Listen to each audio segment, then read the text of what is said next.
See y'all later. Okay. So Monsi's here with me. Good afternoon, Keller Williams. I have my reindeer antlers, but I'm not going to wear them during the class. Anyways, this is going to be going over some buyer's agency agreements and how to fill them out. I'm going to give it a few minutes just to see if anyone else is going to hop on. But in the meantime, I'm going to go ahead and share my screen. And Monsi, since you're the only one that I can see and hear, you're going to be the one to have to tell me. Can you see my screen? Yes. Okay, good. All right. Now, I'm going to teach this class like you've never filled one of these out before. Is that okay? Yes. Okay, good. All right. So, well, we can talk about a few things. We got the holidays coming up. I'm just going to see if anyone else is going to hop on here real quick. We got the holidays coming up. So be aware if you do get people under contract. Also, if you're out there doing any realtor work, please make sure you're following the CDC guidelines. Please wear a mask, hand sanitize, do not put anybody in your car, caravan, and all that kind of stuff. I'm super proud of everybody. I haven't gotten any complaints with this at all. So hopefully we're all doing everything right and being safe. So, okay, well, it's almost 5 after. Let me go ahead and start. So what I'm going to do is I've already gotten into DocuSign. I'm going to actually shut my door. Give me 2 seconds to shut my door. I've already gotten us into DocuSign, and then that's where you're going to be able to find all the forms. Now, I do realize some of you use different ones, but I pull everything from DocLoop, or excuse me, DocuSign. I've never used DocLoop. All right. So if you get if you're going to be working with a buyer, remember, you can work with a buyer under what they call a verbal agency agreement for a short period of time until you go to sign it. But the one thing you always want to do is present the buyer at first substantial contact for working with real estate agents brochure. Now you can order that from the North Carolina Real Estate Commission, or we have one right here in DocuSign for buyers right here. So you don't have to pay for it if you don't want to, but it is on a 8.5 by 11, but it does explain buyers and sellers agency and dual agency here. So this is where you would find it, and it's a 4-page document. So you would just go ahead and let's just say because I'm going to teach this class like you've never seen one of these or worked with one of these. So I'm going to pretend that today the buyer is, actually, I'm going to use my husband's name. Okay. And then the firm name is Keller Williams Realty Platinum. And then I'm going to go ahead and put my name in here. And then I'm going to put my license number. All right. So it's very simple. Now, if you're using the Working with Real Estate Agents brochure, which I'll grab one really quick. I have one sitting right here. If you were to use the brochure, you would just have them fill out the very last page, which has the where you would have to put in the buyer's name, have them sign, put the firm name, your name, and your license number. Okay, so that one's kind of easy peasy because I'm sure they drill that into, still drill that into us, the Working with Real Estate Agents brochure. You have to use it both with buyers and sellers. All right, now in DocuSign, I did want to show you a couple things too.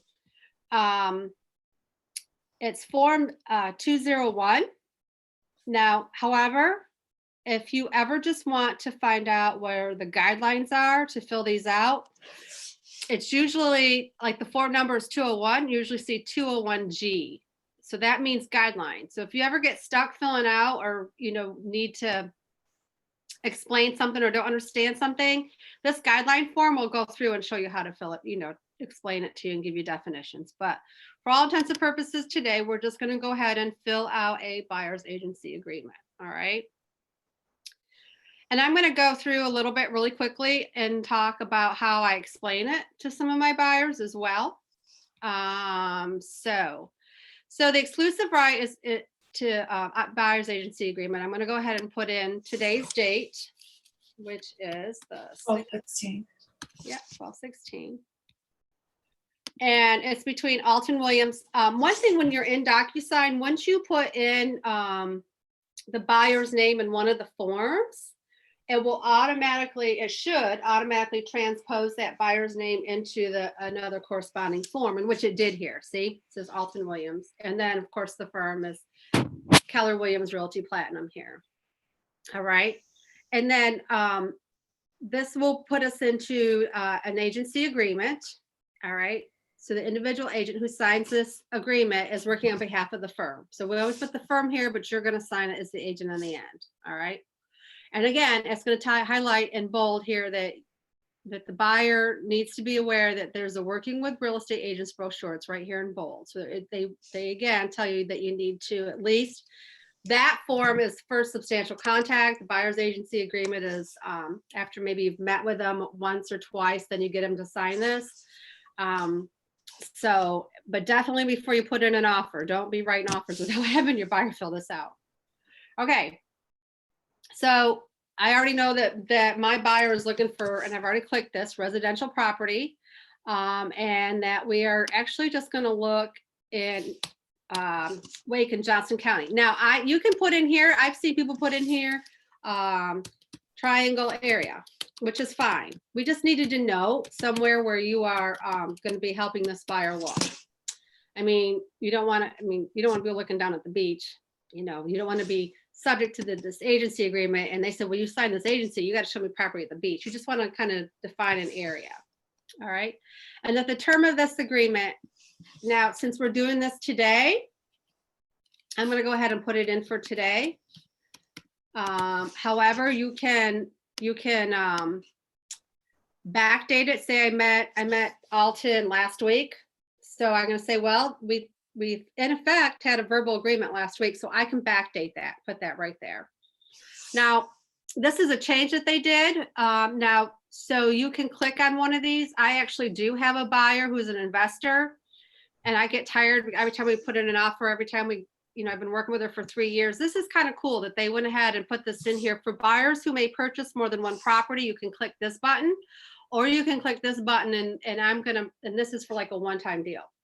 So I'm going to go ahead, and I personally, this is really a seller's market. So I like to take these for 180 days, 6 months, because it can take that long, depending on the price range, to help a buyer find a home in this market. So that would be, what was that, June 16th, 2021. So there's my expiration date. Okay, compensation of the firm. So under paragraph A, it says firm acknowledges receipt of a non-refundable retainer fee in the amount of, now I put in 0. Now I do know agents that do put in a retainer fee. I worked with one for years over at a different firm, and she used to charge her buyers, I don't know if it was $250 or $350, and she would put that in there. And then she would tell them it would be credited to them at the time that they close. They'd get that money back. They would just get it back at closing, because she just didn't want to be a taxi cab. And she did it, and it worked for her. Now I don't, but you can. All right. So I'm just going to put 0 in there. And then this is a question I get asked a lot. So the buyer agrees that the firm fee for the services hereunder shall be in the amount of blank.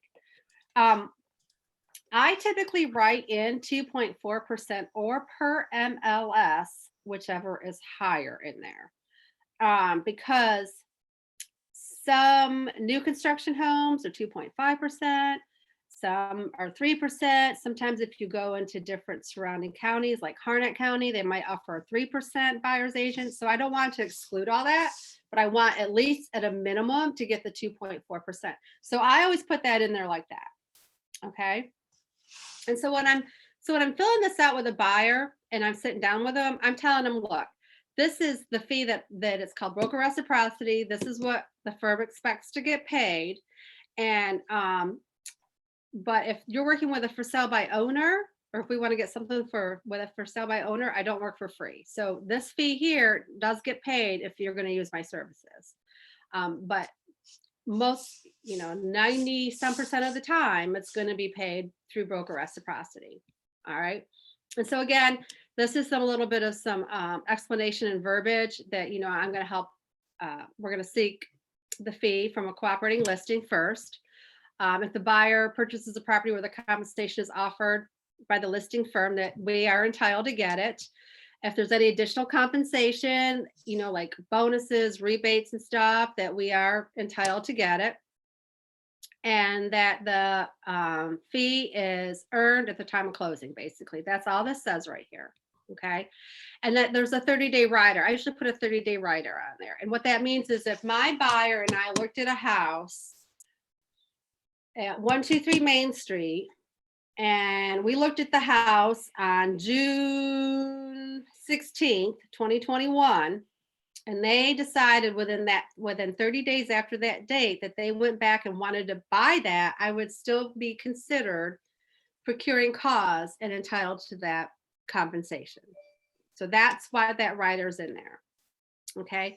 And this is true for any of these agency agreements or any of these contracts. If you ever see this highlighted in blue, the blue right here, that means take note.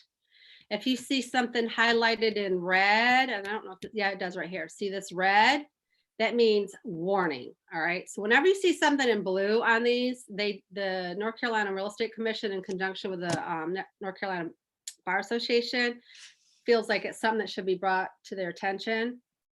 And so buyer understands and acknowledges that there's a potential for a conflict of interest generated by the percentage of price-based fee for representing a buyer. The amount, format, or rate of the real estate commission is not fixed by law, but is set by each broker individually and may be negotiated between the buyer and firm. So they're just stating up front that this up here that we put in here is not set in stone. That any other fees outside of that, sorry about that.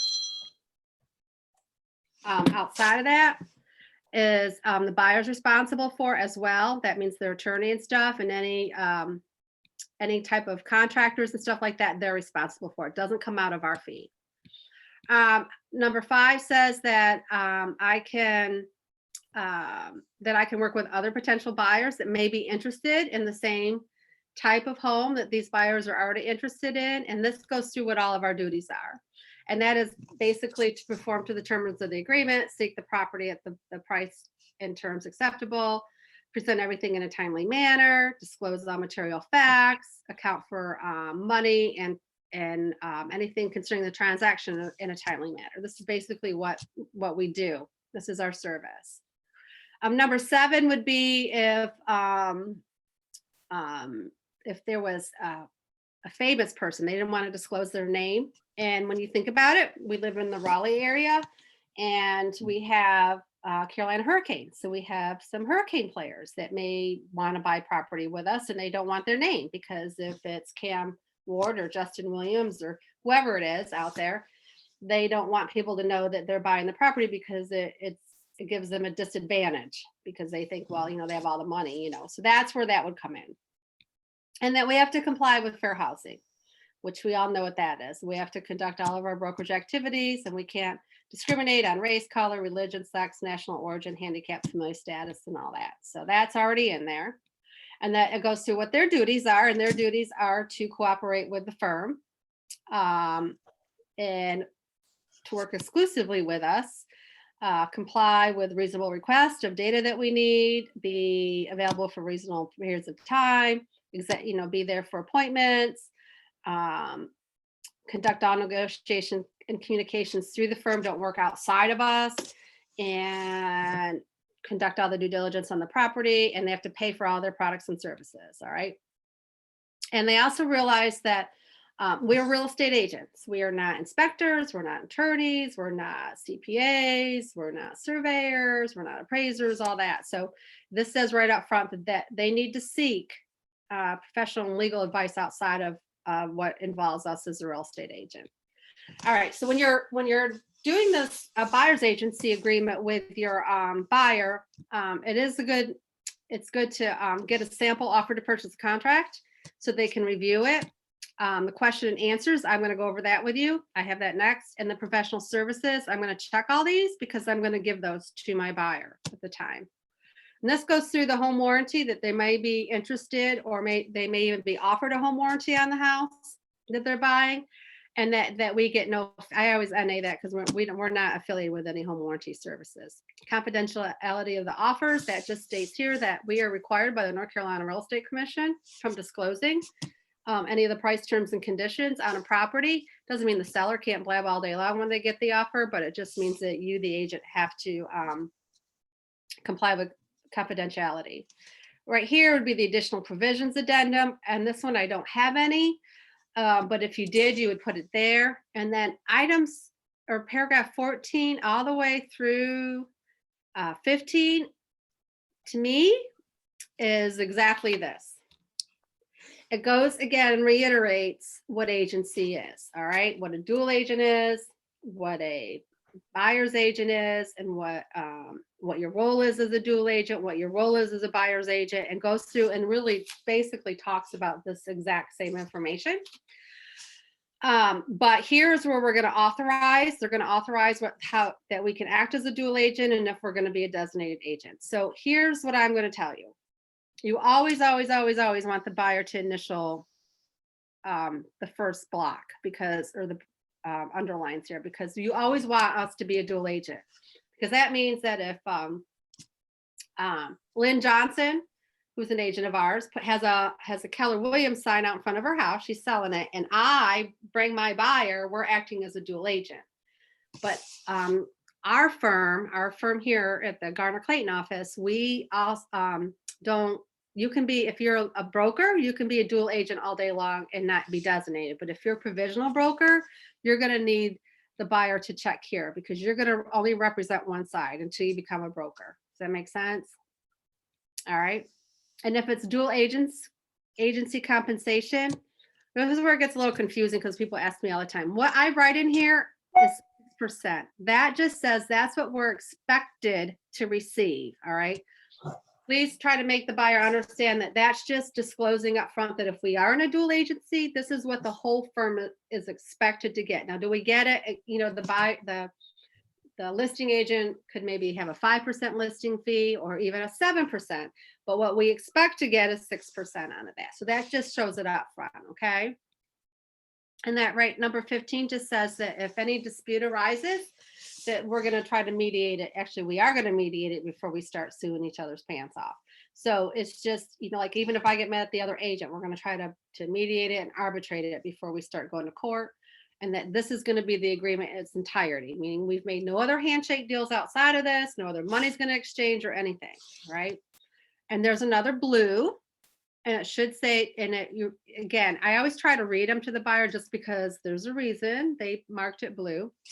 Buyer should consult with the firm before visiting any resale or new homes or contacting any other real estate firm representing sellers to avoid the possibility of confusion over broker relationships and misunderstanding about liability for compensation. So I just tell my buyers, like I have one right now. I gave them some of my cards. I'm like, look, you can't be with your buyers 24/7, and they're going to hop into new construction sites. They're going to go all over. They might even go to an open house, right? Just tell whoever you come in contact with that you have a real estate agent. All right.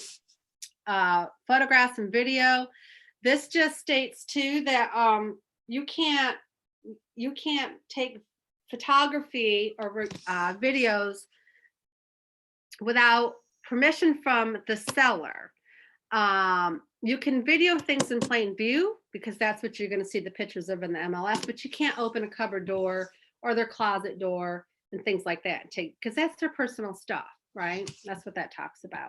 And then the red here is wire fraud. You're going to see this. It's on the offer to purchase and contract. It's in the buyer's agency agreements, in the sellers. It's all basically, I tell my buyers and sellers, you never, ever, ever, ever, ever, ever, ever going to get an email from me asking for wiring instructions. And if you do, then you need to ignore it, because it's not from me. All right. That's a big deal right now. A lot of wire fraud going on. And then down here is where you're going to fill in all the information that you can on your client. Because if you were to fill this out, upload it into opportunities, and like if I was to do all this and then tomorrow get hit by a bus and die, this information will be here so someone else can pick it up where we left off. So I get everything that you can. on the buyer, and then you're going to go ahead and fill in all your information here for the that you're the agent. And then of course you're going to have them sign and date here, and you are going to sign and date down here. Okay, so those are the working with real estate agents, the buyer's agency agreement. Now we're going to go to, I'm going to show you where to find, and I always have my buyers initial it. It is, again, you can order this. It's a brochure that you can order through the North Carolina Real Estate Commission, but we also have it in DocuSign. It's the question and answers on home inspections. And it just goes through and tells them what to expect. I basically don't hardly, I mean, I just tell them like, we're gonna have a home inspection. We'll go over everything, but this is gonna tell you a little bit about who can perform it, you know, what to expect out of it, who's gonna pay for it, you know, should I be present, all that stuff. So I usually come down here and of course, this is our address. I just have them initial and date that. Okay, so that they know that they have received it. And then remember, there was the professional services disclosure. That's the other form, which is, let me uncheck that one and I'll check this one. Okay, so this is a little tricky. In fact, I just sent a buyer's agency agreement to a couple 3 days ago. I think it works a little backwards, but I'm gonna tell you what I do. So I go ahead, of course, this one has different buyers and sellers, but I'll just fill it in that it was my husband. And we'll get rid of Tom. All right. So whenever you purchase or even sell a house, there are certain services that kind of go with a sale. Now, the seller doesn't have that many, as normally as a rule. Of course, they're going to want to talk to a CPA, maybe get an attorney, you know that. But when you're a buyer, there's all these services that they can do. They can, you know, they're going to need an attorney to do the title exam. They're going to have the house appraised. They're going to have inspections, and depending on where the house is, we don't know if it's going to be septic or well, all these things. So what I tell them when I'm having them sign and date this, I'm like, look, I'm just going to have you sign and date this for now. Once we go under contract with a home, we're going to put this form right back in front of you, and we're going to talk to you about what we need, what we suggest you do. Now, you can either select it or waive it. All right. So like, I'm closing on a house. Well, it's out there in Clayton. She's on community water, but she has a septic. So she's selected to she's going to have a septic inspection. She had a home inspection. Of course, she doesn't have a pool. She had a radon inspection. So she's going to select, and then she's going to waive the ones, even though they don't apply, initial over here where she's waived it. So that has to be completed, but I feel like it's an incomplete process until you go under contract. Does that make sense on that one? And then the other thing is you can pull up a blank offer to purchase and contract, which is 2T right here. If you just want to print it and write samples so they have it.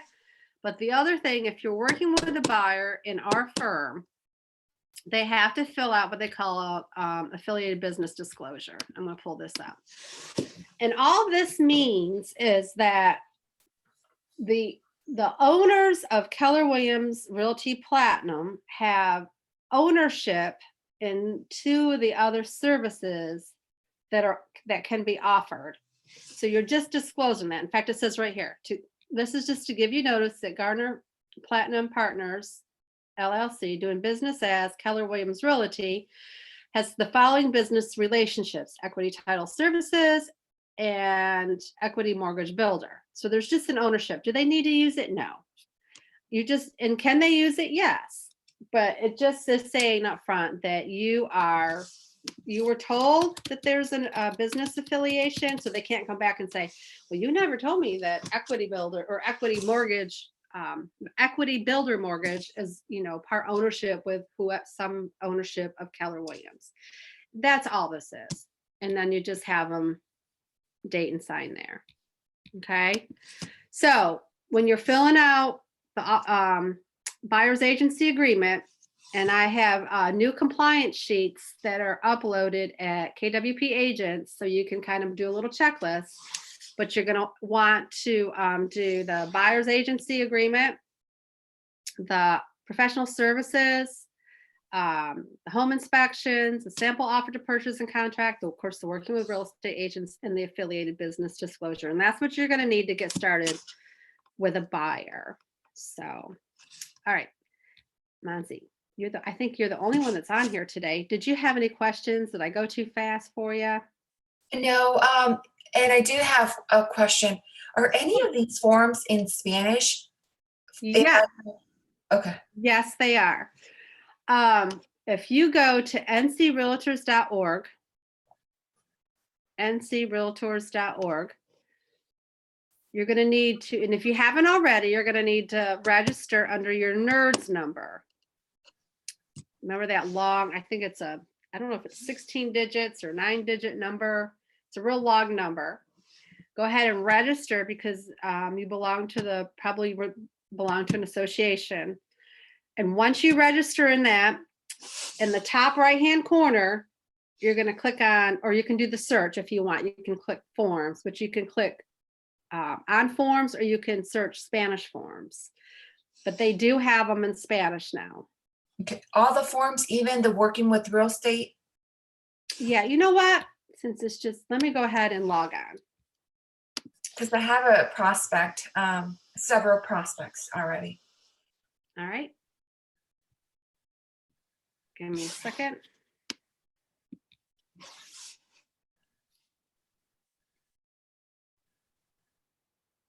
It's thinking, it's coming. That's fine. Okay. Okay, so I'm going to sign in. I have a login. This is one of my favorite websites, by the way. I love to come in this website because it gives me all sorts of information. And I don't know why it's moving so slow. So I'm going to log in. So 1, 2, 3, 4, 5, 6, 7. It's 9 digits. Your number is 9 digits long. So I'm going to log in.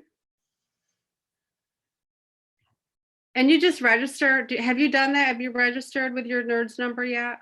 No, not yet. All right. Okay. Now, this little thinking circle's taking forever.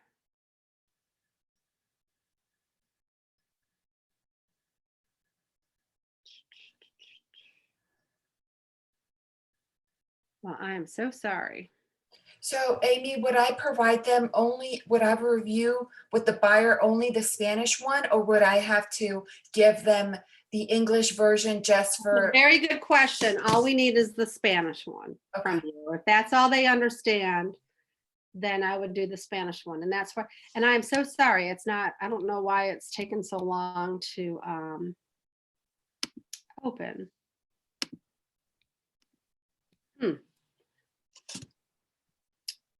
Unless it's down, it might be down. It's never down that much though.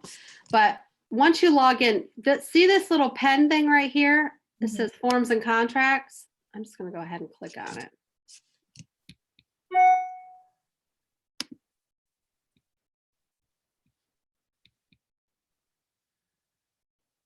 There you go. Okay.